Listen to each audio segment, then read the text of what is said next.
We continue coming to you with interviews in honor of Zambia's late founding president, His Excellency Dr. Kenneth David Kaunda. This time we are in the home of the president for the New Hope, MMD, and he was also, I'm sure you remember very well, Vice President in the MMD regime under the presidency of late Levi Patrick Mwanawasa, and this is Dr.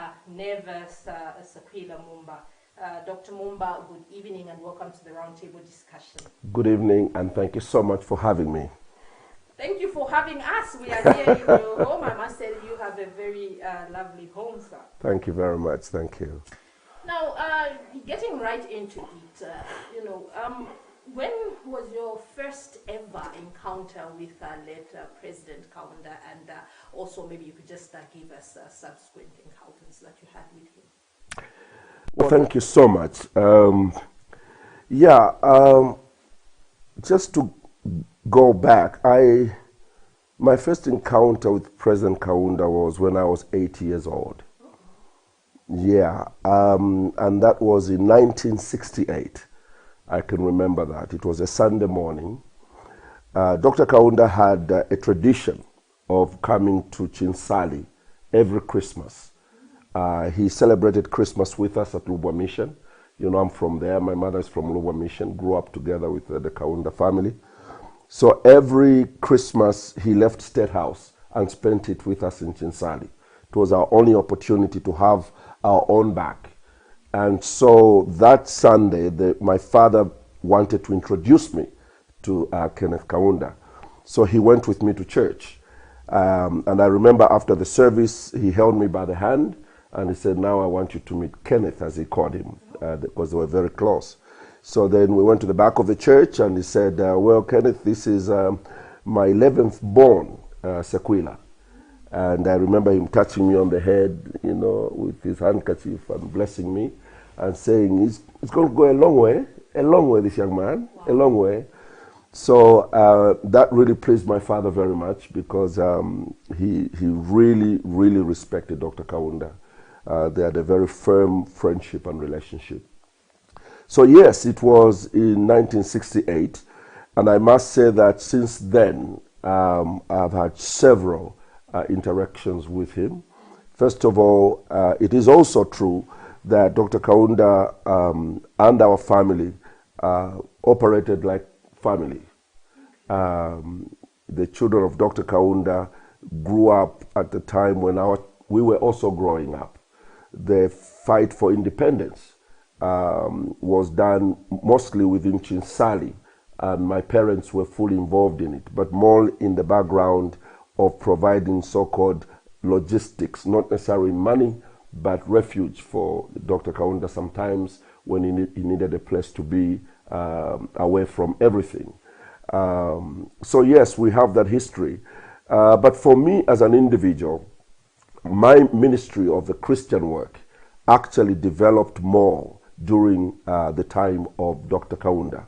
I remember one of the most epic moments of my interaction with him. I'm jumping a lot of meetings that I had with him to go to one which I think is epic. It was in 1990 and in September, I believe, somewhere in September.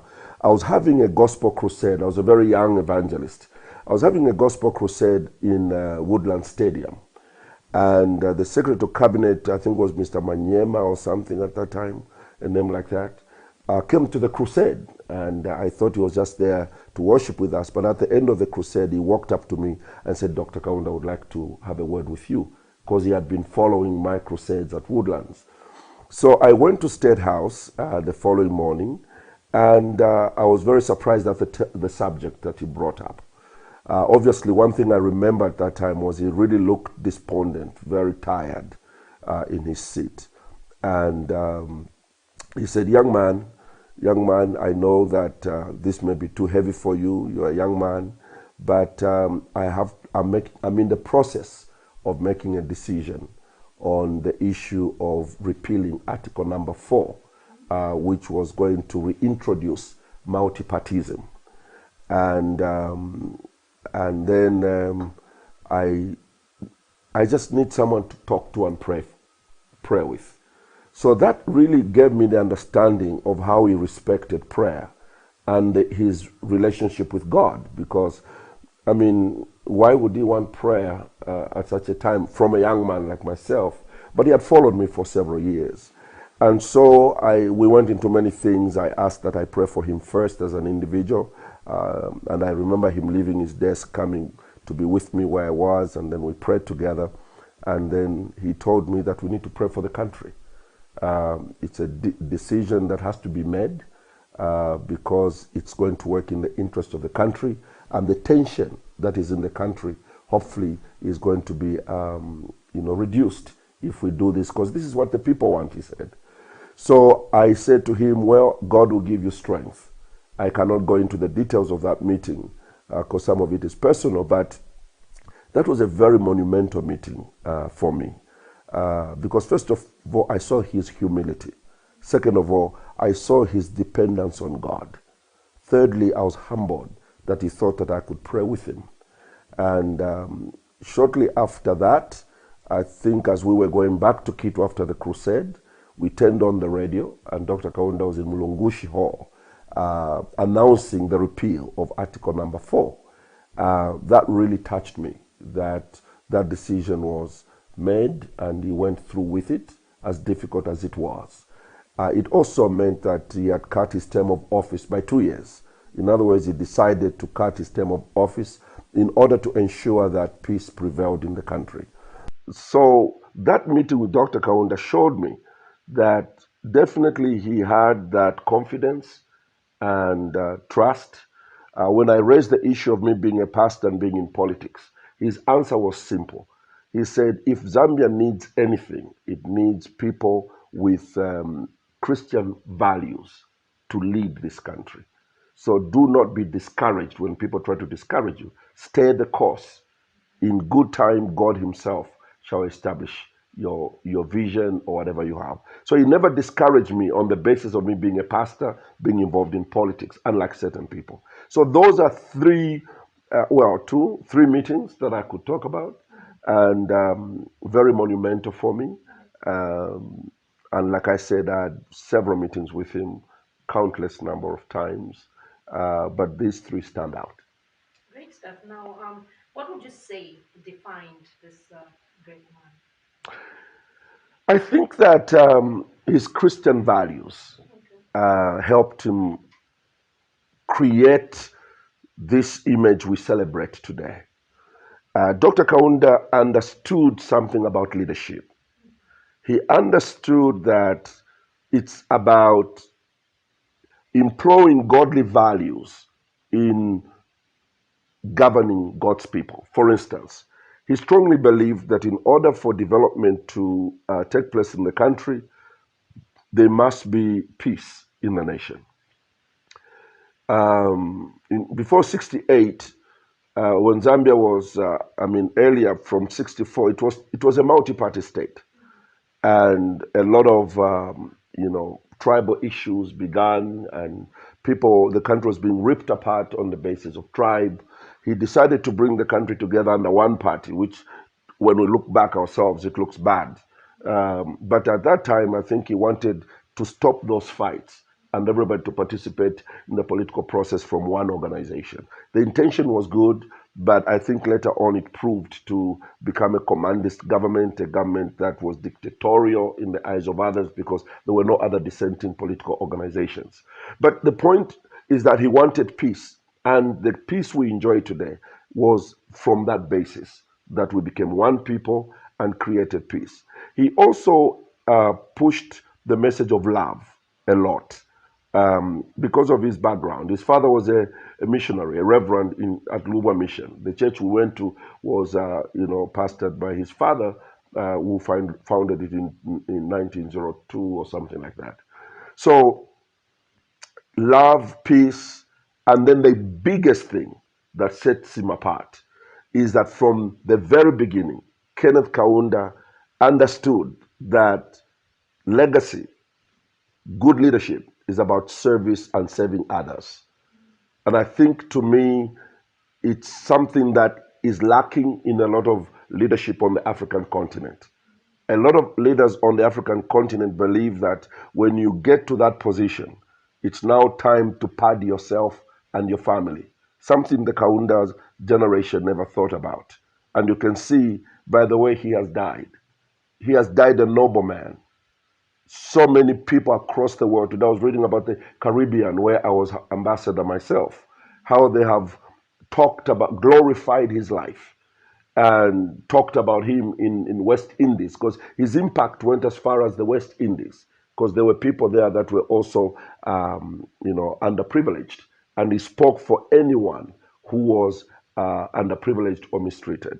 So I think his service for others makes him bigger than life in his efforts. And maybe this is the right time to say it. That service unselfishly is what sets true leaders aside. The reason we talk about Jesus Christ today is because he died for others.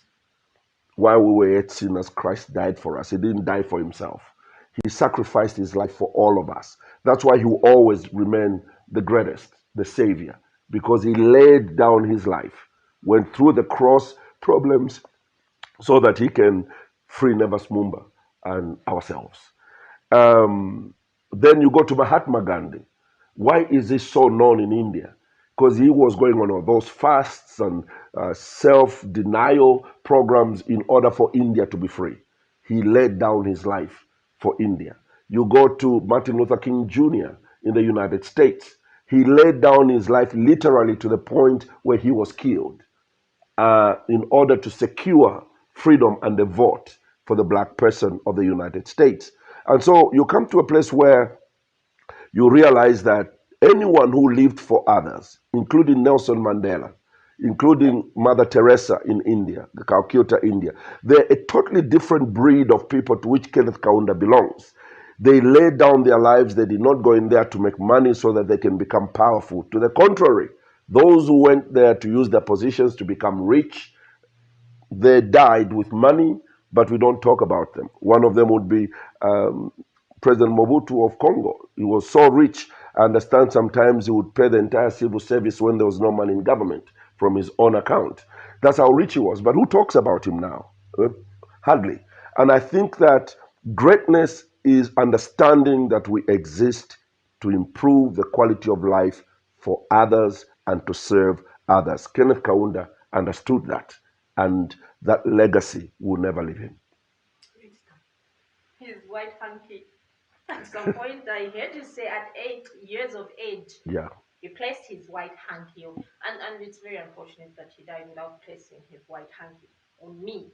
But it has been a bit, topic of discussion over the years from several people. Saying no, that hanky has got supernatural powers and everything. What are your thoughts on that white handkerchief? Yeah, first of all, I think that I don't know whether it has any supernatural powers. I doubt it. But I do know that many people have many interpretations for that hanky. I've heard stories of what people say. But to us Zambians, the ordinary Zambian that grew up under Kenneth Kaunda, that white hanky represented nothing else but peace. For some reason, we just came to accept that whenever you see KK with his white hanky, he's promoting the legacy of peace. It probably is not what it means. It probably is not what it's supposed to mean, but that's how we interpreted it, and I was okay with that, because his life signified a person who was in search of peace. And even when he could have done something else and used arrogance or power, Kenneth always looked, sorry for using the word Kenneth, but his KK always found a way to not get people killed in order to achieve a goal. So peace was like his middle name. And we used to call him a coward because where we thought he should have hit back at Zimbabwe with guns and rifles, he would rather suffer loss, they bombed State House, where he lives. And instead of him retaliating, I mean, we didn't have everything Zimbabwe had, but we had weapons. I mean, we were colonized by the British. Zimbabwe had been colonized by the British. Whatever they had there, we had it here. But Kenneth Kaunda could not imagine, you know, letting our country go to war just because they bombed part of State House. He still wanted to find a solution, and he did. And we are not a war-mongering country, like he said in one of his speeches. And I agree with him. And so that handkerchief, when I remember it, it's not once he laid it on my head and I kept praying, may that peace that he talks about also be part of me. It represents to us peace. And I pray that as we move forward, especially those of us that seek to lead this country, may that spirit of peace engulf us. The opportunity to fight back, I mean, the urge and the temptation to fight back is the natural response of every human being. This is why we've been saying to our colleagues, the Patriotic Front and the UPND, that look, it doesn't matter how provoked you are. The option for violence has never been who we are as Zambia. So don't lead us to a new Zambia that we are not familiar with.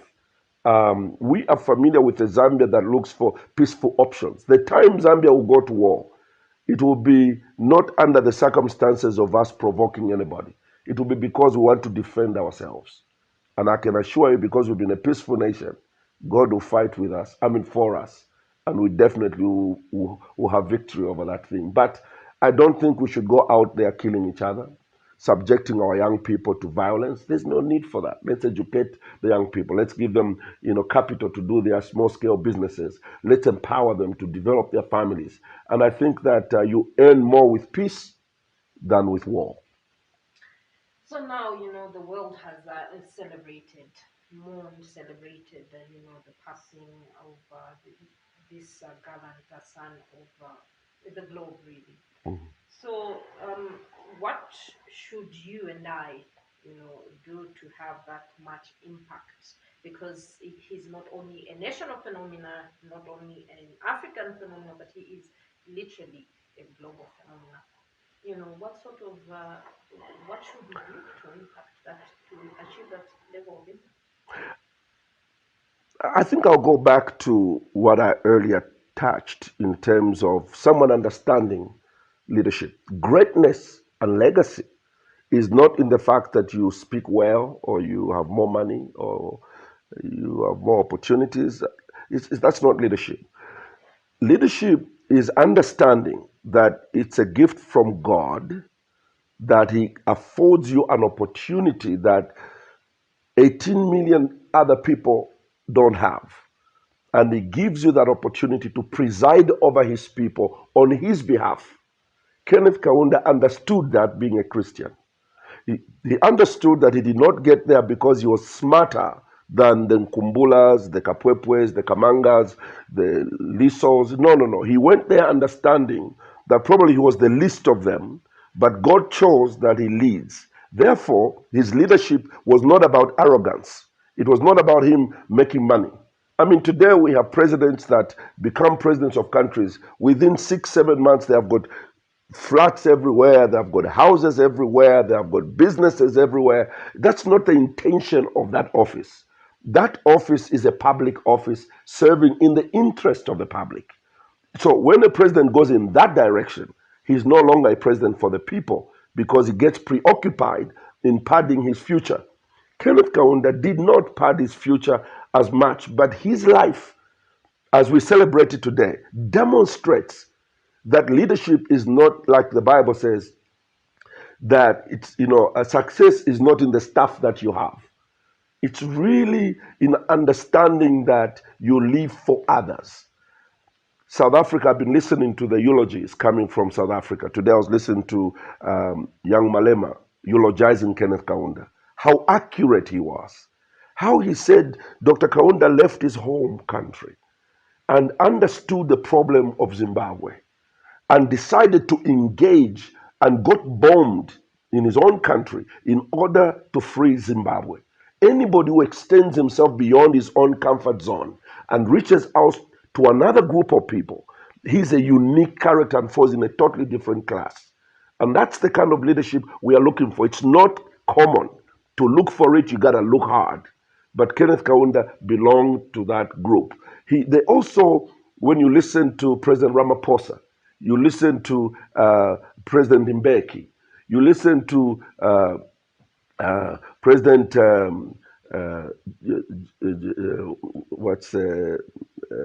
Zuma. All of them, when they eulogize him, they are talking about how he sacrificed. Somebody claims that we lost $20 billion as a country looking after these freedom fighters that came from the different countries. Zambia's economy was one of the three strongest economies on the continent when in the early 64 going up to 68. And most of the money was lost because we helped other nations. So I think that to remember him, leadership must be about giving to others, considering the needs of others. That's all Kenneth Kaunda did. He has died now. There are no Mercedes-Benz cars parked outside his home. He has no string of businesses and houses across the country and in Europe and everywhere. But he has received a more dignified send-off than many so-called rich former presidents. That should make every Zambian proud. What would you say, what lessons would you say he leaves for present-day leaders on the African continent and beyond? I think the same thing I've said. I think that the presidents now have a challenge. Some of them might think it's too late now to change the road and the path they are on to try to emulate Kenneth Kaunda, because that path was not a path that was just being attempted. That was who he was. Other presidents are there because of what they want to get from it. In fact, very few presidents would have cut their term of office in order to listen to what the citizens are saying, because to them, power and office is everything. That gives them the money they want and the control they want and the arrogance that they want. So I think the leaders on the continent of Africa are having a reflection, hopefully, now that this great son of Africa is being celebrated in death.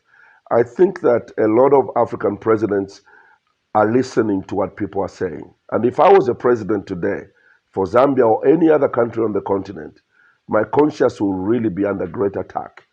And I would be thinking, how can I even come close to receiving these accolades? Listen, I don't remember, and I don't even know whether there's any president, I have to be corrected, in the region or on the continent who dies and other countries declare days of national mourning up to 14 days.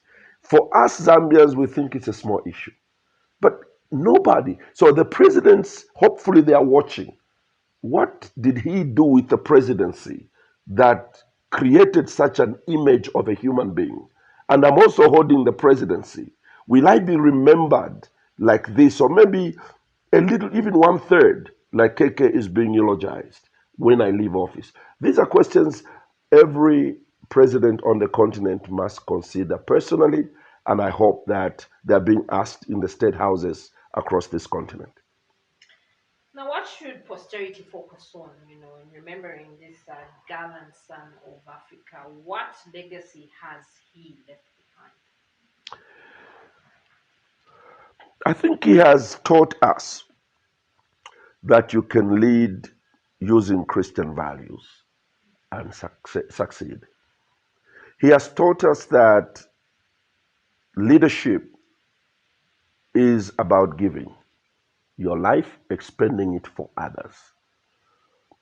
And he has taught us that fulfillment of life is not in what you accumulate as you lead as president. It's really how much you give out to your people when you are a president. I think, to me, this is a lesson that I have learned from him. Not that he was perfect. Do not misunderstand my eulogizing his name as though he was a saint.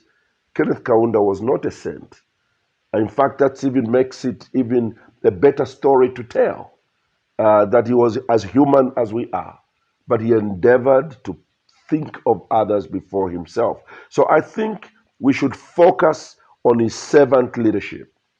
We should focus on him going to great extent to lay down his life beyond his own comfort zone.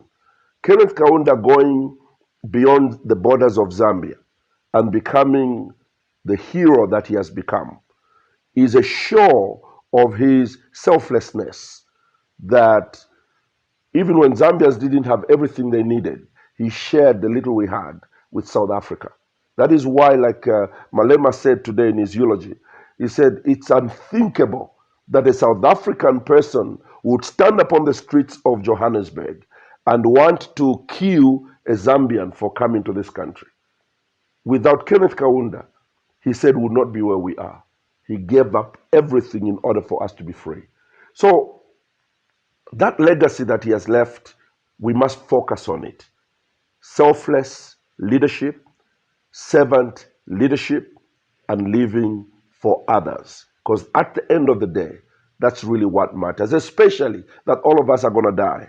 So the question is, once you die and you live for yourself, to party yourself, to drive all the best vehicles, to have all the biggest houses, and you can only live in one anyway, you can also drive only one car at once, but you want everything for yourself, and you oppress others, you kill others, you make others uncomfortable like they are not part of the country, and you die. What legacy have you left?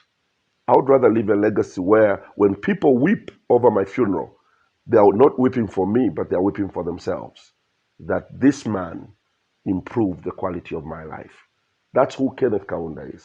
We are speaking this Queen's language because Kenneth Kaunda decided he was going to educate us for free until he had enough graduates to take over. So we shall focus on his servant leadership. Your final thoughts, Dr. Mumba, as we conclude this interview. My final thoughts, I hope they're not too crazy. Fellow countrymen, we may be faced with one of the biggest icons Africa and the world has ever produced. Zambia has this habit of not honoring heroes amongst ourselves. For some reason, we don't like it. Anyone who starts to rise up will pull them down. But you don't know that probably Kenneth Kaunda could be the name that Zambia will use for many years to come to identify us as a country that produced Kenneth David Kaunda. He stands at the same ranking with Nelson Mandela. He did not stay in prison for 27 years, but Nelson Mandela got out of prison because of the spirit and attitude of Kenneth Kaunda. Kenneth Kaunda arrives in West Indies at the Commonwealth Conference there, and instead of giving a speech, the moment he mentions Nelson Mandela, he begins to weep and to cry in front of everybody. Free Nelson, free Nelson. That's the kind of guy. So I believe Zambia may have fallen copper prices at some time, but what Kenneth Kaunda has achieved, we can hold on to it. Like America has held on to Martin Luther King Jr., like India has held on to Mahatma Gandhi, like the United Kingdom has held on to some of their greatest, like Winston Churchill, like the United States has held on to George Washington. We probably have our own George Washington, but nobody will eulogize him better than ourselves. So let's put his name out there. Let Zambia continue to be the oasis of peace, so that anybody who wants to deal with peace issues, maybe that day, which we have asked government to institute, Kenneth Kaunda Peace Day, could also be accompanied with a peace center where people can come and learn on the benefits of coexistence, especially that there are 73 languages and we have not killed each other because of Kenneth Kaunda. Let's eulogize him, because this man could be the biggest thing that has ever happened to us and can put us on the world map. It's up to us to do that. I thank you. Great stuff indeed, Dr. Sekwila Mumba. We are grateful that you took time off your busy schedule to just come to the table. It's in your house, so you took time off your schedule to, invite us to your home to just have this really important discussion about Zambia's founding president, His Excellency Dr. Kenneth David Kaunda. And we hope when we call upon you next time, you'll still be able to come to the table. Definitely. Thank you so much for having me. Great stuff. And there you have it. Our roundtable viewers from across the globe. This episode we featured Dr. Sekwila Mumba on the roundtable discussion in remembrance of Zambia's founding president, Dr. Kenneth David Kaunda. And until tomorrow, when we feature yet another personality in remembrance of Dr. Kenneth David Kaunda. My name is Nakiwe Simpungwe for the roundtable.